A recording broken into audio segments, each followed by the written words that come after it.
Ram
आप सभी लोगों का धन्यवाद कि आप सब जो है अपना कीमती समय जो है अपने बिजी शेड्यूल से निकाल के आए भगवान के बारे में सुनने के लिए। ये जो है सबसे बड़ा कार्य है कि जिसको लोग कई बार नेगलेक्ट कर देते हैं। अगर भगवान से संबंध स्ट्रॉन्ग करना है तो भगवान के बारे में सुनना पड़ेगा, उनके गुणों के बारे में, उनके कार्यकलापों के बारे में, उनका नाम है कि नहीं। इसलिए शास्त्रों में आप देखेंगे तो श्रवण का बहुत महत्व है। कथा, श्रवण, कीर्तन। कीर्तन जनरली लोग समझते हैं जो म्यूज़िक के साथ जो हम गाते हैं चाहे, है ना, बट कीर्तन एक्चुअली कीर्ति वर्ड से आया है, भगवान की कीर्ति का गान करना। तो हम जो कथा भी करते हैं तो वो भी कीर्तन ही है, क्योंकि भगवान की कीर्ति का गान होता है उससे, है कि नहीं। भगवान के बारे में जब हम सुनते हैं तो भगवान से आत्मीयता विकसित होती है ना। तो इसलिए भगवान के गुणों के बारे में सुनना चाहिए, नहीं तो हमेशा ऐसा लगेगा कि ये जैसे और कई सारे लोग हैं वैसे एक भगवान भी है ना। जैसे होते हैं ना, कई लोग मंदिर के सामने से गुजरते हैं, आप देखेंगे ऐसे ऐसे कर लेते हैं दूर से, है कि नहीं, बहुत दूर दूर से प्रणाम करते हैं ऐसे ऐसे तो अच्छी बात है, लेकिन आत्मीयता फील होनी चाहिए, है कि नहीं। तो कितना भी दूर रहें फ़र्क नहीं पड़ता है कि नहीं, अंदर से कनेक्टिविटी फील होना चाहिए। बट वो नहीं होगा अगर हम व्यक्ति को जानते ही नहीं, है कि नहीं। वैदिक जो धर्म है और बाकी जितने भी धर्म हैं संसार में, जैसे अब्राहमिक रिलीजन है, इस्लाम है, क्रिश्चियनिटी है, उसमें एक महत्वपूर्ण अंतर यही है कि भगवान के बारे में जितना डिटेल शास्त्रों में बताया गया है, वैदिक शास्त्रों में बताया गया है, इतना डिटेल किसी और धर्म ग्रंथ में नहीं डिस्कस हुआ है। बेसिक चीज़ें कई कॉमन मिलेंगी आपको सभी धर्म ग्रंथों में, लेकिन वैदिक जो शास्त्र हैं उसमें जो लोग प्रश्न पूछ रहे हैं वो लोग भगवान के बारे में जानने में ज़्यादा इंटरेस्टेड थे। बाकी अगर आप स्क्रिप्चर्स पढ़ेंगे बाकी धर्मों का तो उसमें ये बताया हेवन में जो है आपको एंजॉयमेंट मिलेगा, ये मिलेगा, वो मिलेगा। वैदिक शास्त्रों में भी है कई जगह पे, लेकिन वैदिक शास्त्रों में कई ऐसे भी लोग हैं जिनका भगवान में डायरेक्ट रुचि था, डायरेक्ट इंटरेस्ट था। उन्होंने सीधे सीधे बोला कि आप जो है भगवान के बारे में बताइए, ये सब मुझे नहीं जानना, है कि नहीं। ये सब तो यहाँ भी है कि नहीं, ये सब मुझे नहीं जानना, है ना। तो ये एक स्पेशलिटी है ना वैदिक धर्म की, हिंदू धर्म का ये स्पेशलिटी है कि भगवान के बारे में ज़्यादा बताया गया। तो एक्सपेक्ट किया जाता है कि जो हम सब हैं भक्त हैं, है ना, जो वैदिक धर्म का पालन कर रहे हैं, सनातन धर्म का पालन कर रहे हैं, उनसे एक्सपेक्ट किया जाता है कि हम भगवान को ज़्यादा जानते होंगे। लेकिन जानेंगे कैसे अगर सुनेंगे नहीं तो, है कि नहीं। केवल हम पूजा करेंगे बट भगवान के बारे में सुनेंगे नहीं, कथा नहीं सुनेंगे, भगवद गीता नहीं पढ़ेंगे, है कि नहीं, तो कैसे जानेंगे भगवान के बारे में। जैसे प्रोफेसर होते हैं, टीचर होते हैं, है ना, आप देखोगे उनको रेस्पेक्ट दिया जाता है। क्यों? ताकि जब वो पढ़ाएं कुछ या बताएं तो ध्यान से सुने, है ना। इसी तरीके से भगवान की पूजा करते हैं हम, ताकि भगवद गीता जब हम पढ़ें तो ज़्यादा ध्यान से हम ज़्यादा वैल्यू दें उसको, है कि नहीं। अब मान लीजिए आपने किसी टीचर को बहुत रेस्पेक्ट दिया, जैसे मैं आया यहाँ पे, आपने माला पहनाया, चेयर पे बिठाया, हारमोनियम दिया, माइक लगाया, और जब मैं बोलने लगा तो चले गए है कि नहीं? तो कैसा लगेगा? तो भगवान को वैसा ही लगता है। पूजा करते हैं, सब कुछ करते हैं, लेकिन भगवद गीता में कुछ वो बता रहे हैं, बहुत महत्वपूर्ण बात बता रहे हैं, और ऐसी बात बता रहे हैं कि जब वो लोग भूल जाते हैं तो खुद अवतार लेते हैं, आते हैं और खुद अवतार लेके उसको फिर से बता के जाते हैं। आप पढ़ोगे अगर भगवद गीता में एक अध्याय है, उसमें भगवान बता रहे हैं कि मैं जब विवस्वान सूर्य देव को दिया था ये नॉलेज, बट धीरे धीरे लुप्त हो गया, तो फिर से आपको बताने आया हूँ भगवान, मतलब इतना इम्पोर्टेंट सब्जेक्ट है ये, है कि नहीं? इतना इम्पोर्टेंट सब्जेक्ट है कि भगवान खुद बताने आते हैं, है ना? इसलिए भगवद गीता में भगवान ये भी बताते हैं कि जो इस सब्जेक्ट को दूसरों को पढ़ाता है, दूसरों को बांटता है ना, वो मेरा सबसे प्रिय है, क्योंकि भगवान का काम है कि नहीं?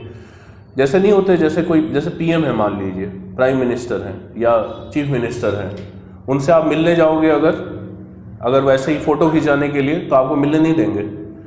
लेकिन अगर आप कोई उनके काम का कुछ प्रोजेक्ट प्रपोजल लेके जाओ, है ना, तो आपको अलग से दूर से बुला लेंगे कि ये कुछ काम का प्रोजेक्ट प्रपोजल लेके आए हैं, है कि नहीं? तो इस तरीके से तो भगवान का ये कार्य है ना? तो उसमें कोई हेल्प करता है अगर, तो भगवान उसको ज़्यादा ब्लेसिंग्स देते हैं, बट पहले तो हमें सुनना चाहिए, है कि नहीं? तो इसलिए हम लोग जो है कथा का आयोजन करते हैं, और इसमें आप सब जो है रेगुलर आइए और भी लोगों को लेके आइए, है ना, जो आपको लगता है फेथफुल है, इंटरेस्टेड है जानने में। तो हम लोग आज कथा पढ़ेंगे ब्रह्मा जी के द्वारा गौवों, गौवत्सों एवं गोप बालों का हरण।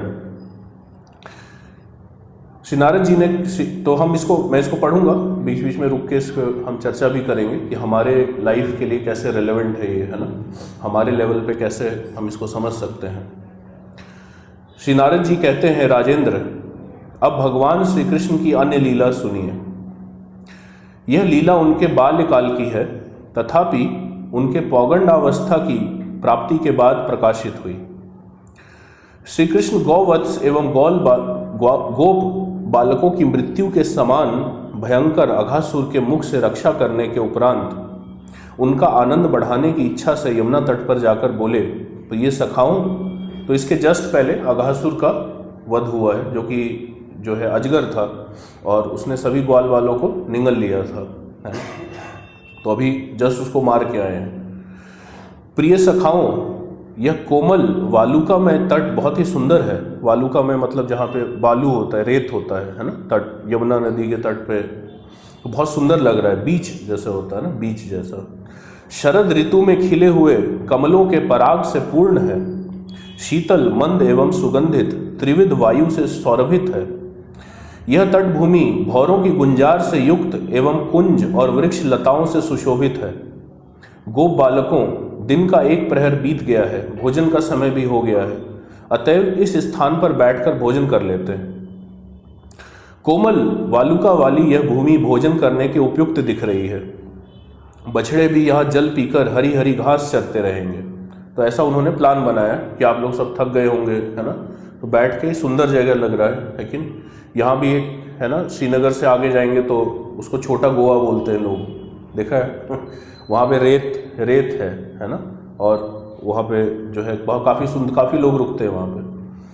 हम लोग वहीं पे जब फर्स्ट टाइम आए थे तो कैंप लेके आए थे, तो वहीं पे कीर्तन कर रहे थे।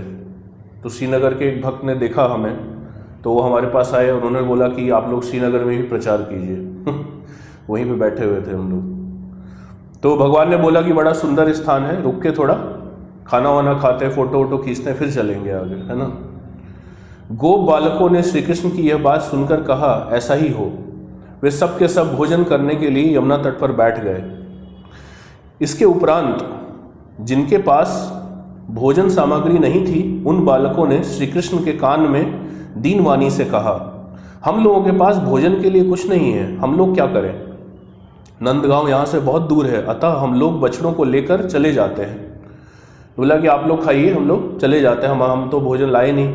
यह सुनकर श्री कृष्ण बोले, प्रिय सखाओं, शोक मत करो, मैं सबको यत्नपूर्वक भोजन कराऊंगा। इसलिए तुम सब मेरी बात पर भरोसा करके निश्चिंत हो जाओ, चिंता मत करो, सफिशिएंट खाना है, खाते रहो, कमी नहीं है किसी चीज़ की। श्री कृष्ण के इस उत्तर को सुनकर लोग उनके निकट बैठ गए। अन्य बालक अपने अपने, मतलब आप देखो भगवान के ऊपर कितना फेथ है। उन्होंने बोला कि हो जाएगा, बहुत है भोजन, तो पूछे नहीं कहाँ है, इतना तो दिख नहीं रहा है ना, बैठ गए, फेथ करके बैठ गए। अन्य बालक छींकों को खोलकर, छींका कहते हैं जैसे मटका होता है ना, मटके को कई बार रस्सी से बांध के रखते हैं ऊपर, तो मटके को होल्ड करने के लिए रस्सी का ऐसे उसके शेप का, मटके के शेप का ऐसे वो उसको वीव कर देते हैं, तो उसको छींका कहा जाता है। तो छींकों में बांध कर सब लाए थे, है ना। अब मटके को अगर आप पकड़ के चलेंगे तो बड़ा, है ना, कभी भी ठोकर लगा तो गिर जाएगा, तो उसको रस्सी से बांध के छीके में बांध के लेके आते थे खाना। तो छीकों को खोलकर श्री कृष्ण के साथ भोजन करने लगे। श्री कृष्ण ने गोप बालकों के साथ, जिनकी उनके सामने भीड़ लगी हुई थी, एक राजसभा का आयोजन किया। समस्त गोप बालक उनको घेर कर बैठ गए। ये लोग अनेक रंगों के वस्त्र पहने हुए थे और श्री कृष्ण पीला वस्त्र धारण करके उनके बीच में बैठे हुए थे। तो भगवान बीच में थे और चारों तरफ लोग थे और एक दूसरे को खाना बांटते हुए खा रहे थे सब। उस समय गोप बालकों से घिरे हुए श्री कृष्ण की शोभा देवताओं से घिरे हुए देवराज इंद्र के समान अथवा पंखुड़ियों से घिरे हुए स्वर्णिम कमल की कर्णिका के समान हो रही थी। कोई बालक तो कमल आपने अगर देखा हो तो उसमें बीच में एक पीला, है ना, उसका स्टेम जैसा होता है, उसको कर्णिका कहते हैं। तो जैसे होता है ना, ऐसे लग रहा था कि पीले वस्त्र में भगवान बैठे हुए हैं और चारों तरफ ग्वाल बाल, तो कमल जैसा, लोटस जैसा दिख रहा था। कोई बालक कुसुमों, कोई अंकुरों, कोई पल्लवों, कोई पत्तों, कोई फलों, कोई अपने हाथों, कोई पत्थरों और कोई छीकों को ही पात्र बनाकर भोजन करने लगे। बर्तन तो था नहीं, है ना, तो कोई हाथ में ले रहा था, कोई पत्ता तोड़ के ले आएगी, इसमें दे दीजिए रोटी है कि नहीं, और छींका जिससे बांध रहे थे उसी को कोई ले आए, इसमें आप डाल दीजिए, सब्जी थोड़ा इधर दे दीजिए। उनमें से एक बालक ने शीघ्रता से कौर उठाकर श्री कृष्ण के मुख में दे दिया। तुम खाओ पहले, है ना, भोग लगाते हैं ना, खाने से पहले भगवान को खिलाते हैं, वैसे ही श्री कृष्ण ने भी उसे ग्रास का भोग लगाकर सबकी ओर देखते हुए कहा, भैया अन्य बालकों को अपनी अपनी स्वादिष्ट सामग्री चखाओ, मैं स्वाद के बारे में नहीं जानता। बालकों ने कहा, ऐसा ही हो कहकर अन्य बालकों के भोजन के ग्रास ले जाकर दिए। वे भी उन ग्रासों को खाकर एक दूसरे की हंसी करते हुए उसी प्रकार बोल उठे। सुबल ने पुनः हरि के मुख में ग्रास दे दिया। सुबल भगवान के दोस्त थे, उन्होंने फिर से भगवान को खिलाया, परंतु श्री कृष्ण उस कौर में से थोड़ा सा खाकर हंसने लगे। इस प्रकार जिसने कौर खाया वे सभी जोर से हंसने लगे। सबको लग रहा होगा कि इतना क्यों खुश है कि नहीं। सिंपल चीज़ों में ज़्यादा खुशी होती है एक्चुअली। लाइफ की जो चीज़ें सिंपल होती है ना, सिंपल चीज़ों में जो खुश है वही एक्चुअली में खुश है। जिसको बहुत कॉम्प्लिकेटेड चीज़ें चाहिए खुश रहने के लिए, वो किसी के कॉस्ट पे खुश रहता है एक्चुअली में। आप समझ रहे हैं, जो सिंपल चीज़ों में खुश हो जाते हैं, जैसे गए हाथ में लेके खा लिया, पत्ते में खा लिया। अब आपको बर्तन चाहिए अगर, तो आपको फैक्ट्री खोलनी पड़ेगी, मजदूर लगाने पड़ेंगे, है ना, जो दिन रात उसमें ठोका पीटी कर रहे हैं, है कि नहीं, कॉम्प्लिकेटेड। तो किसी के कॉस्ट पे खुश, पर ये लोग सिंपल, है कि नहीं। इसलिए खाना, उठना, सुबह उठ के देखे दोस्त आ गए, गले मिल गए, इसी में बहुत खुशी महसूस हो रही है ना। यही चीज़ें नहीं हो पाती लाइफ में। सिंपल चीज़ें मिस हो जाती हैं, बाकी सब होता है। सुबल इस प्रकार जिसने कौर खाया वे सभी जोर से हंसने लगे। खाते हुए इतना खुश कैसे रह सकता है कोई। हम लोग सोच भी नहीं सकते, है कि नहीं, पर इतनी सिंपल कार्यों में देखिए खुश हैं भक्त डिवोटी। जिसके नाना मूर्ख हैं उसको भोजन का ज्ञान नहीं है। बालक बोले, नंदन सुनो, जिसके नाना मूर्ख हैं उसको भोजन का ज्ञान नहीं रहता, इसलिए तुमको स्वाद प्राप्त नहीं हुआ। मजाक कर रहे हैं, भगवान से जोक कर रहे हैं। भगवान से जोक भी कर सकते हैं, देखिए। आप लोग ना करें, हम लोग ना करें। तो जोक में बोल रहे हैं कि जिसके नाना जी जो है मूर्ख होते हैं उसको खाने का स्वाद का पता नहीं होता, उसको मतलब कह रहे हैं कि उसको ज्ञान प्राप्त नहीं हुआ अपने लीनिएज में, है ना, ज़्यादा आपको नॉलेज नहीं लग रहा है। उसके उपरांत श्री दामा दूसरे दोस्त का नाम है, माधव को और अन्य बालकों को भोजन के ग्रास दिए। व्रज बालकों ने उसको उत्तम बताकर उसकी बहुत प्रशंसा की। इसके बाद वरुथप नाम के एक बालक ने पुनः श्री कृष्ण को एवं अन्य बालकों को आग्रह पूर्वक कौर दिया। श्री कृष्ण आदि वे सभी लोग थोड़ा थोड़ा खाकर हंसने लगे। फिर हंस रहे हैं, देखिए। बालकों ने कहा, यह भी सुबल के ग्रास जैसा ही है, हम सभी उसे खाकर उद्विग्न हो गए हैं। इस प्रकार सबने अपना अपना ग्रास चखाया और सभी परस्पर हंसने हंसाने और खेलने लगे। कटी वस्त्र में वेणु, बगल में लकुटी एवं सिंगा, बाएं हाथ में भोजन का सिंगा मतलब होता है कि सींग का एक इंस्ट्रूमेंट बनाया जाता है ना, उसको हॉलो कर देंगे अगर सींग को तो वो बजता है, हॉर्न उसको बोलते हैं, सिंगा कहते हैं उसको। तो वो बजाते थे तो गायें आ जाती थी, तो कमरे में बांध के चलते थे। अंगुलियों, तो ये सीन ये है, अंगुलियों के बीच में फंसे फल। अंगुलियों के बीच में मतलब कि जैसे अचार है ना, प्लेट तो था नहीं, तो यहाँ पे नींबू का अचार फंसा लिया है ना, यहाँ पे आम का अचार फंसा लिया, यहाँ गाजर का अचार फंसा लिया, ऐसे करके खा रहे थे। माथे पर मुकुट, कंधे पर पीला दुपट्टा, गले में वनमाला। पानी है क्या? कमर में करधनी,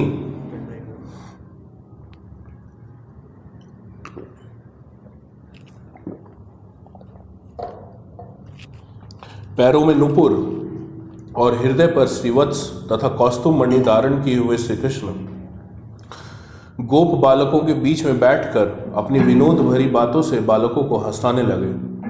तो ये दृश्य था, है ना। तो ये दृश्य जो है ब्रह्मा जी देख रहे थे। तो ब्रह्मा जी ने जब ये देखा तो उनको डाउट आया कि ये भगवान कैसे हो सकते हैं, है ना। हाथ में ऐसे अचार फंसाए हुए हैं, दही चावल है, मुंह से गिर रहा है, एक दूसरे का जूठा खा रहे हैं। भगवान को जूठा देना मतलब पाप करना हुआ, है कि नहीं। और जो है जंगल में ऐसे ही रेत के ऊपर बैठे हुए हैं, ये तो सिंपल कोई लड़का लग रहा है, हंसी ठिठोली कर रहे हैं ये लोग, भगवान थोड़ी होंगे ये। ब्रह्मा जी को भी डाउट आ गया, सोचो। इस प्रकार यज्ञ भोक्ता श्री हरि भोजन करने लगे, जिसको देवता एवं मनुष्य आश्चर्यचकित होकर देखते रहे। इस प्रकार श्री कृष्ण के द्वारा रक्षित बालकों को जिस समय भोजन हो रहा था, उसी समय बछड़े घास की लालच में पड़कर दूर के एक गहन वन में घुस गए। गोप बालक भय से व्याकुल हो गए। यह देखकर श्री कृष्ण बोले, तुम लोग मत जाओ, तुम लोग खाओ, मैं बछड़ों को यहाँ ले आऊंगा। यूं कहकर श्री कृष्ण उठे और भोजन का कौर हाथ में लिए हुए, वैसे हाथ में लिए हुए, है ना, और एक हाथ जूठा था, उठ गए और गुफाओं एवं कुंजाओं तथा गहन वनों में बछड़ों को ढूंढने लगे। जिस समय ब्रजवासी बालकों के साथ श्री कृष्ण यमुना तट पर रुचि पूर्वक भोजन कर रहे थे, उसी समय ब्रह्मा जी अघासुर की मुक्ति देखकर उसी स्थान पर पहुंच गए। ब्रह्मा जी को पता चला कि किसी ने अघासुर को मार दिया है ना।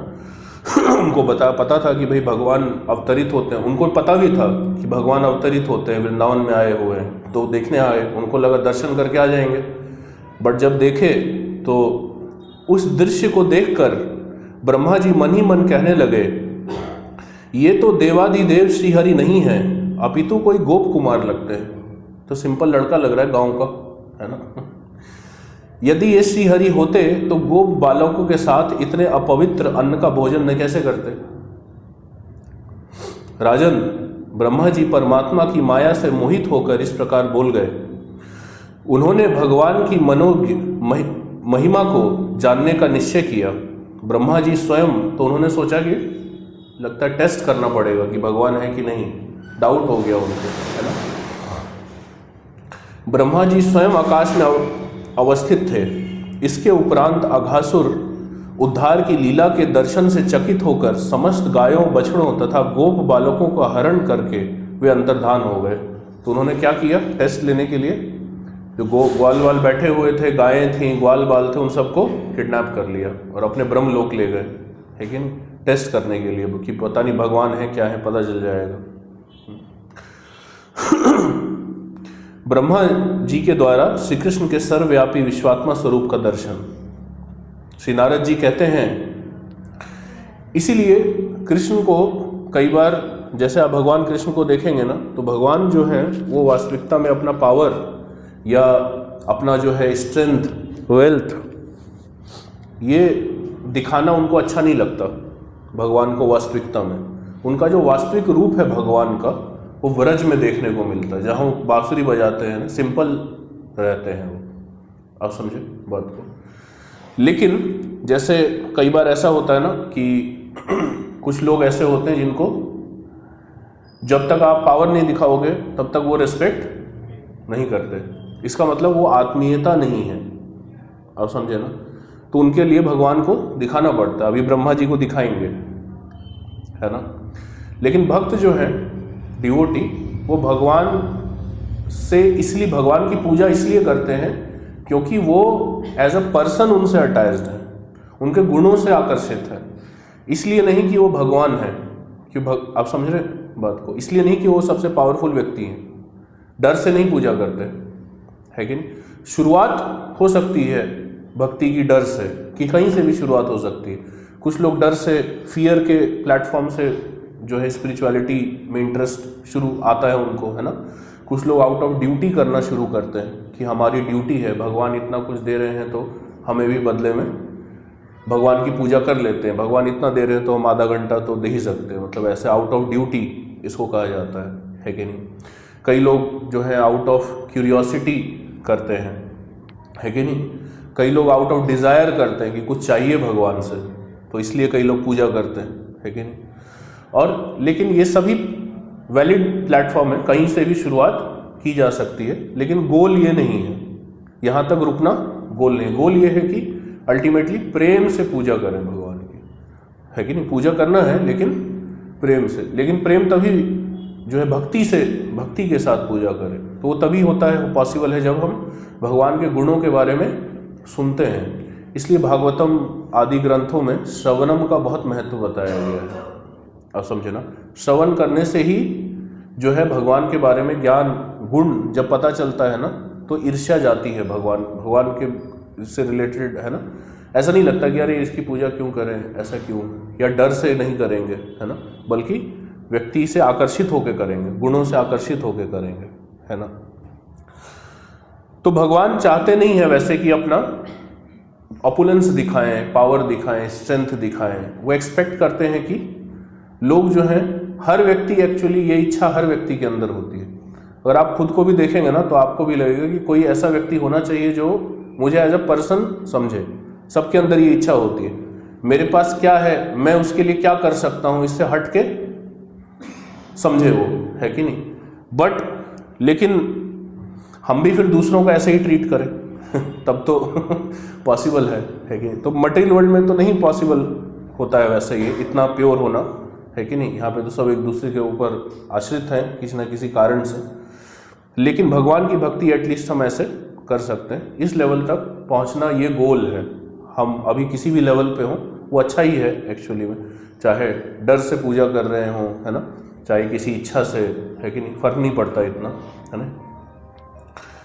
तो ब्रह्मा जी ने क्या किया, टेस्ट किया, लेकिन जबकि सारा ज्ञान है ब्रह्मा जी को, फिर भी देखिए डाउट आ जाता है ना।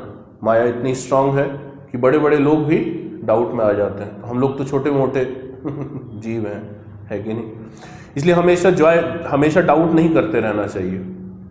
लेकिन जितना नॉलेज हमें हो गया है, जितना ज्ञान हो गया है, जितनी श्रद्धा है ना, उतना भक्ति स्टार्ट कर देना चाहिए। माला जप करना, है ना, सुनना, भगवद गीता पढ़ना, उतना स्टार्ट कर देना चाहिए। अगर वेट करते रहेंगे कि डाउट सारा चला जाएगा तब करेंगे तो ऐसा कभी नहीं होने वाला, है ना। इसलिए उसको श्रद्धा कहा जाता है, श्रद्धा से करना भक्ति। एक कहावत है बिहार में कि जिंदगी भर बिछेवे करवा तो सुतवा कब, कि जिंदगी भर आप बिछाते ही रहेंगे बिस्तर तो सोएंगे कब समझ रहे। उसी तरीके से जिंदगी भर आप डाउट ही करते रहेंगे, क्वेश्चन ही पूछते रह जाएंगे, तो भक्ति करेंगे कब, समझ रहे। तो ब्रह्मा जी अभी तक डाउट कर रहे हैं है ना। उनको डाउट हो गया कि जो है पता नहीं भगवान है कि नहीं। हर छोटी छोटी चीज़ पर डाउट नहीं होना चाहिए। एक बार आपने समझ लिया, है ना, तो उतना एटलीस्ट भक्ति करते रहना चाहिए। फिर धीरे धीरे और सुनते रहेंगे तो नॉलेज आ जाता है। अब ऐसा अगर ठान के बैठ जाएंगे कि सारा कुछ क्लैरिटी मिल जाएगा तभी करेंगे, है ना, तो वो कभी टाइम नहीं आएगा वैसा। इसलिए ये कथा शास्त्रों में बताई गई है, ये सिखाने के लिए, है कि नहीं। नारद जी कहते हैं श्री कृष्ण गौवत्सों को ना पाकर, अब भगवान जब वापस आए तो देखा कि कोई है ही नहीं। गौवत्सों को ना पाकर यमुना किनारे आए, परंतु वहां गोप बालक भी नहीं दिखाई दिए। बछड़ों वहां गए तो गाय गायब थी, है कि नहीं, ब्रह्मा जी ले गए, और इधर आए तो गोप बालक चले गए। बछड़ों और वत्स पालों को दोनों को ढूंढते समय उनके मन में आया कि यह तो ब्रह्मा जी का कार्य है। अब उन्होंने पावर यूज़ करना शुरू किया। अभी तो ग्वाल बाल जैसा बिहेव कर रहे थे, बट जैसे ही उनको थोड़ा डाउट हुआ तो उन्होंने अपना पावर यूज़ किया कि किसने किया है, किसका गड़बड़ है ये। तो पता चल गया कि ये ब्रह्मा जी डाउट कर रहे हैं, यह तो ब्रह्मा जी का कार्य है। तदनंतर श्री कृष्ण ने गायों और गोपियों को आनंद देने के लिए लीला से ही अपने आप को दो भागों में विभक्त कर लिया। वे स्वयं एक भाग में रहे और दूसरे भाग से समस्त बछड़े और गोप बालकों की सृष्टि कर दी। अब घर कैसे जाएंगे? घर जाएंगे तो लोग रोएंगे ना, ब्रजवासी, कि भाई कहाँ गए हमारे बच्चे, गाय कहाँ गई। तो क्या किया भगवान ने? भगवान ही जो है डुप्लीकेट बन गए और ग्वाल बाल बन गए, वही गाय बन गए, है ना। पता ही नहीं चलेगा कि जो है किडनैप हो गए हैं। उन लोगों को जैसे शरीर, हाथ, पैर आदि थे, जैसा लाठी, सिंघा, जैसे स्वभाव, गुण थे, सब भगवान ने कॉपी कर लिया, है ना, बेस्ट आर्टिस्ट। उन लोगों को जैसे आभूषण, वस्त्र आदि भगवान श्री हरि ने अपने श्री विग्रह से ठीक वैसी ही सृष्टि उत्पन्न करके यह प्रत्यक्ष दिखला दिया कि यह अखिल विश्व विष्णुमय है। श्री कृष्ण ने खेल में ही आत्मस्वरूप गोप बालकों को के द्वारा आत्मस्वरूप गोवत्सों को चराया और सूर्यास्त होने पर उनके साथ नंदालय में पधारे। तो ब्रह्मा जी एक्सपेक्ट क्या कर रहे थे? ब्रह्मा जी एक्सपेक्ट कर रहे थे कि ढूंढते हुए आएंगे मेरे पास, है कि नहीं। भगवान गए ही नहीं उनके पास। अब ब्रह्मा जी को फिर लगेगा कि ऐसा कैसे हो गया। वे बछड़ों को अपने अपने गोष्ठों में अलग अलग ले गए। अब गए सब घर, किसी को पता ही नहीं चला कि किडनैप हो गए, है ना। गोपियां और गायें श्री हरि की गोप बालक एवं गोवत्स स्नेह, अब जैसे जो बछड़े थे वो भगवान ही बछड़े बन गए थे। तो जब गायों ने अपने बछड़ों को देखा तो ज़्यादा प्रेम आ रहा था उनको पता नहीं चल रहा था कि ऐसा क्यों हो रहा है, बट उनको, माताओं को अपने बच्चों पे ज़्यादा प्रेम आ रहा था। उनको डाउट हो रहा था कि आज इतना प्रेम कैसे आ रहा है इसके ऊपर। आप समझे, क्योंकि वो भगवान थे। इसके बाद अनेक बालकों का विवाह हो गया। अब श्री कृष्ण स्वरूप अपने पति उन बालकों के साथ करोड़ों, तो ये टाइम था। अब ब्रह्मा जी का जो कुछ समय, कुछ सेकंड है, पृथ्वी के ऊपर कई साल हो जाते हैं उसमें। ब्रह्मा जी थोड़े टाइम के लिए लेके गए थे। अब जो भगवान ग्वाल बाल बने हुए हैं, अब ब्रह्मा जी तो छुपा के अपना काम करने चले गए। उन्होंने बोला कि बाद में आके अपडेट लूंगा, बट इतने देर में पृथ्वी पे काफ़ी साल बीत गए, है ना। और भगवान ही ग्वाल बाल बने हुए थे। तो जब वो बड़े हो गए तो लोगों ने शादी कर दी कि बच्चा बड़ा हो गया, शादी कर ले, है, समझे आप बात को। इस प्रकार वत्स पालन के बहाने अपनी आत्मा की अपनी ही आत्मा द्वारा रक्षा करते हुए श्री हरि को 1 वर्ष बीत गया। एक दिन बलराम जी गोचारण करते हुए, अच्छा ये जो अघासुर का वध हुआ था तो उसमें बलराम जी नहीं थे, बलराम जी उस दिन वहाँ पे नहीं थे। बताया जाता है कि बलराम जी के आविर्भाव तिथि पर जो है उनके बर्थडे पे वो हुआ था, तो उस दिन वो घर पे ही रुक गए थे। उस दिन बलराम जी के गोचारण करते हुए वन में पहुंचे। अब बलराम जी को भी नहीं पता कि ये सब हुआ है। उस समय तक ब्रह्मा जी के द्वारा वत्सों एवं वत्स पालकों का हरण हुए 1 वर्ष पूर्ण होने में केवल 5-6 रात्रियां शेष रह गई थी। 1 साल पूरा होने वाला था। उस वन में स्थित पहाड़ की चोटी पर गायें चर रही थीं। दूर से बछड़ों को घास चरता देख वे उनके निकट आ गईं और उनको चाटने तथा अपने अमृत तुल्य दूध पिलाने लगी। तो बलराम जी ने देखा कि थोड़ा डिफरेंट लग रहा है कुछ, है ना। गायें कुछ ज़्यादा ही स्नेह कर रही हैं बछड़ों से, और वृंदावन में भी देख रहे थे कि गोपियाँ जो है अपने बच्चों से ज़्यादा स्नेह कर रही हैं, नॉर्मल ऐसा नहीं दिखता है। तो उनको थोड़ा डिफरेंट लग रहा था, उनको डाउट हो रहा था कि कुछ अलग लग रहा है। राजन, गोपों ने देखा कि गायें बछड़ों को दूध पिलाकर स्नेह के कारण गोवर्धन की तलहटी में ही रुक गई हैं। तब वे अत्यंत क्रोध में भरकर पहाड़ से नीचे उतरे और अपने बालकों को दंड देने के लिए शीघ्रता से वहां पहुंचे। परंतु निकट पहुंचते ही गोपों ने अपने बालकों को गोद में उठा लिया। तो गोप देख रहे थे कि ठीक से नहीं चरा रहे हैं, तो डांटने के लिए आए, बट उन्होंने जब देखा बालकों को तो बड़ा स्नेह आया। तो ये सब बलराम जी देख रहे हैं। सभी के नेत्रों में स्नेह के आंसू आ गए और वे अपने पुत्र पौत्रों के साथ मिलकर वहां बैठ गए। संकर्षण बलराम ने इस प्रकार जब गोपों को प्रेम परायण देखा, तब उनके मन में अनेक प्रकार के संदेह उठने लगे, है ना। माता फिर भी बहुत प्रेम दिखाती है बच्चों को, बट पिता अगर प्रेम दिखाने लग जाए तो थोड़ा डाउट होता है ना लोगों को कि ऐसा आज क्या है ना, डांटा नहीं, आज कोई गलती नहीं निकाला। तो उनको डाउट हुआ बलराम जी को कि ये थोड़ा अलग लग रहा है। उन्होंने मन ही मन कहा, प्रायः 1 वर्ष से ब्रज में क्या हो गया है, वह मेरी समझ में नहीं आ रहा। दिन प्रतिदिन सबके हृदयों को स्नेह के अधिकाधिक बढ़ता जा रहा है। क्या यह देवताओं, गंधर्वों या राक्षसों की माया है? तो ऐसा बलराम जी जो है सोचने लगे। जिस समय बलराम जी यूं सोच रहे थे, उसी समय ब्रह्मा जी वहां आए और उन्होंने गौवत्सों एवं गोप बालकों के साथ बलराम जी एवं श्री कृष्ण के दर्शन किए। अब ब्रह्मा जी अपना काम खत्म करके, उनके लिए तो कुछ सेकंड बीता है कि नहीं, वो आए देखने के लिए कि देखते हैं, थोड़ा अपडेट लेते हैं क्या चल रहा है।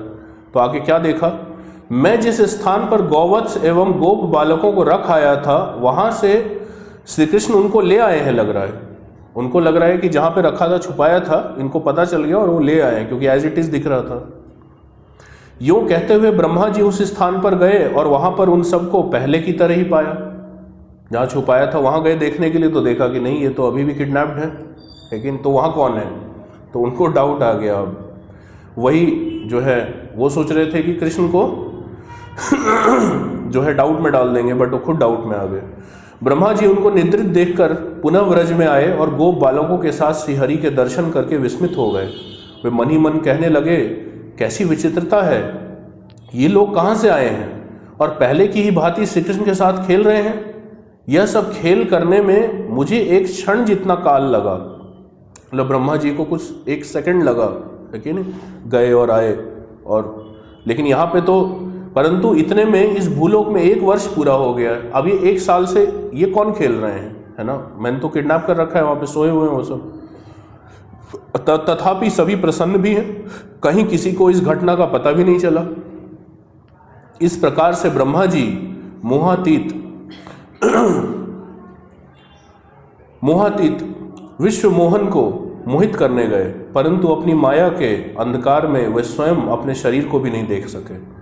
गोप बालकों के हरण से जगतपति की तो कुछ हानि नहीं हुई, अपितु श्री कृष्ण रूप सूर्य के सम्मुख ब्रह्मा जी ही जुगनू से दिखने लगे। ब्रह्मा के इस प्रकार मोहित एवं जड़ीभूत हो जाने पर श्री कृष्ण ने कृपा पूर्वक अपनी माया को हटाकर उनको अपने स्वरूप का दर्शन कराया। तो उन्होंने दिखा दिया कि ये सब मैं ही रेप्लिकेट, मैं ही बना हूं। भक्ति के द्वारा ब्रह्मा जी को ज्ञान नेत्र प्राप्त हुए। उन्होंने एक बार, मतलब पहले भी देख रहे थे ब्रह्मा जी, है कि नहीं, लेकिन अब जब देख रहे हैं तो भक्ति के नेत्र से देख रहे हैं, है कि नहीं। तो व्यक्ति वही है, सीन वही है, लेकिन अब उनको डिफरेंट चीज दिख रही है। क्यों? क्योंकि अब भक्ति है, भक्ति भाव से देख रहे हैं, है ना। तो जब हम शास्त्रों के नजरिए से भगवान को देखते हैं, मंदिर अब जब जाते हैं तो डीटीज को देखते हैं, भक्तों को देखते हैं, है ना, या भक्ति की चीज़ों को, भगवान के नाम को शास्त्रों के नज़रिए से जब हम देखते हैं तो फेथ आता है ना। अदरवाइज हम अपने ऊपर निर्भर करेंगे तो हमें डाउट आएगा।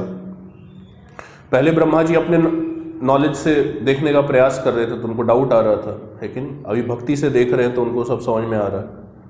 राजन, ब्रह्मा जी ने शरीर के भीतर और बाहर अपने सहित संपूर्ण जगत को विष्णु में देखा। इस प्रकार दर्शन करके ब्रह्मा जी तो जड़ता को प्राप्त होकर निश्रेष्ठ हो गए। ब्रह्मा जी को वृंदा देवी द्वारा अधिष्ठित वृंदावन में जहाँ तहाँ दिखने वाली भगवान की महिमा देखने में असमर्थ जानकर श्रीहरि ने माया का पर्दा हटा लिया। तब ब्रह्मा जी नेत्र प्राकर निद्रा से जगे हुए की भांति उठकर अत्यंत कष्ट से नेत्र खोलकर अपने सहित वृंदावन को देखने में समर्थ हुए। अब दिखा वृंदावन एज इट इज।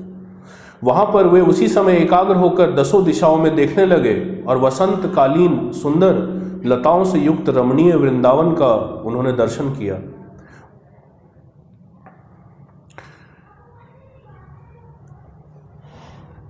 यो भगवान को अपनी आंखों से झरते हुए हर्ष के आंसुओं के अर्घ्य देकर दंड की भांति भूमि पर गिर पड़े।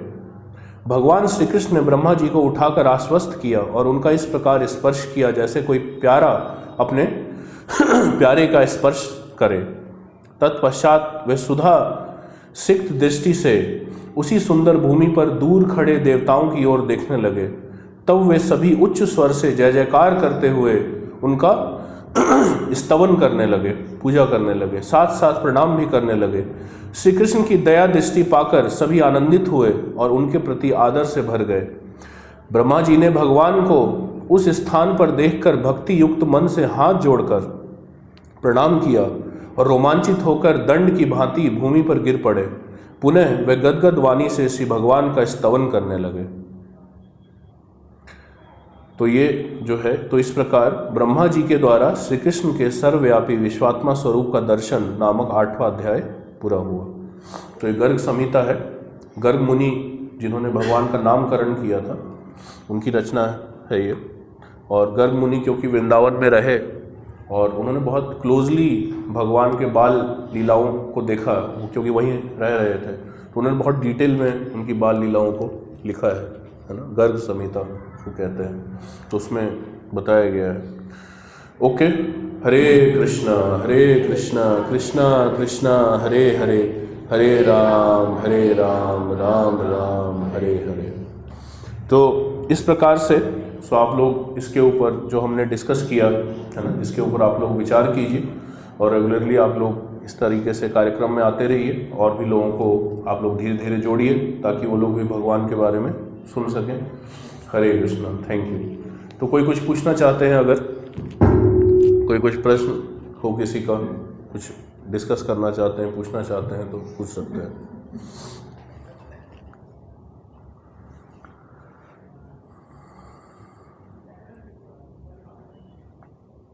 किसी का कोई सवाल है तो पूछ सकते हैं। 2 क्वेश्चन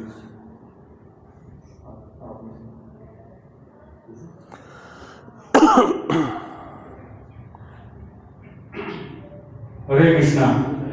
तो हम प्रभु जी का धन्यवाद करना चाहेंगे कि उन्होंने इतनी सुंदर मधुर कृष्ण का साथ सब कुछ सुनाए और उससे प्रैक्टिकल लेसन्स भी बताए कि हम क्या क्या समझ सकते हैं। और जैसे प्रभु जी बता रहे थे कि जीवन पर ही बिस्तर बिछाते रहते हो, सोता नहीं है मनुष्य, तो कथा कैसे नहीं समझेगी कि हम समझ नहीं पाएंगे, क्योंकि मनुष्य बस के लिए ही हम प्रयास करते सुनते रहे, उसका कुछ एक्चुअल कुछ लाइफ में पर्पस भी ढूंढ पाते हैं। तो प्रभु जी का धन्यवाद करेंगे हम हरे कृष्णा मंत्र के साथ।